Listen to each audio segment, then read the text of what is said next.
probably time for a refresher on putting to ensure that you set up correctly. Now, there are some things in putting that are really going to help you swing the club and have control of the movement. Setup's critical. So we're going to have a look at a few elements that, if you get them right, will make your putting so much easier.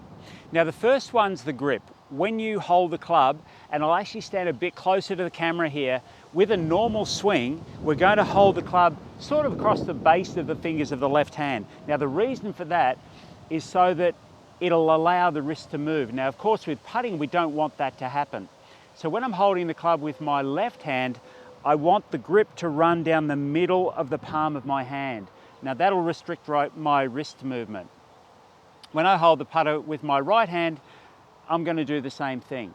So now, when I'm setting myself up, you can see that I've got both forearms in line with the shaft of the putter, and I'm going to bring my elbows in quite close to my ribs. So they're not against my side, but they're close. Now, so I've got quite a bend in my elbows here. Now, when I go forward to address, I'm going to retain that bend so that I'm actually going to be standing very much over the ball. So when I set myself up, my body is bent over and my arms are very, very bent. Now, the reason that I would have my arms bent is so that when I move back and through, I can have my arms and my upper body and the putter all moving together, so I don't have any potential for wobbling. So wobbling would be if my arms are out straight. It's much more difficult to control the movement of the putter simply because my arms are extended. Now, the second thing we want to do is keep the lower body very, very stable. Now, I can practice this standing up.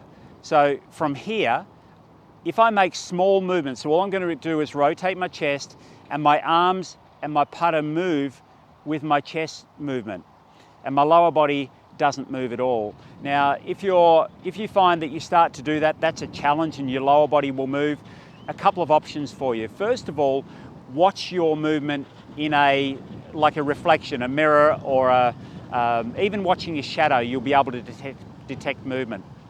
The second way is that if I take my setup and imagine now I'm back against a wall, when I move back and through, if I've got any movement at all through my hips, any turning, any sliding, I'll feel it against the wall. So the wall is a cue against my hips there to keep them stable is going to be like really, really helpful. The next thing I want to talk about is the position of the ball in your stance.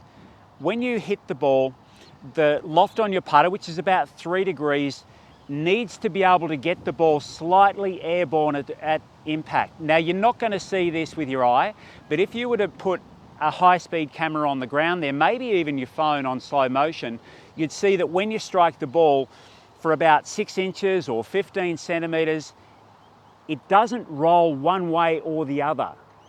Now, to help us to do that, when you set yourself up, play the ball a long way forwards in your stance.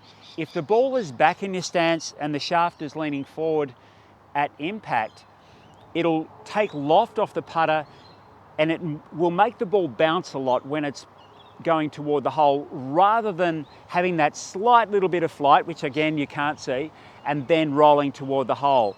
The other thing too is when you strike the ball correctly, you'll find that it will roll over the ground very easily, and it'll probably run out a little bit more than if you're hitting the ball with the putter shaft leaning forward. So when you set yourself up, if we go through those things again, the shaft is through my arms, through the middle of my palms, ball position forward, elbows quite bent, and then I make my stroke from there.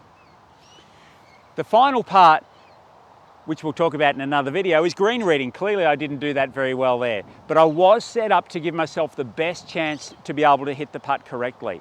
So practice those things. If they feel really different to you, then that probably means you're actually on the track to improving, because you might have been a long way away from where you should be with putting. So while there are individual differences certainly with putting, there are some keys that are going to help probably 95% of golfers.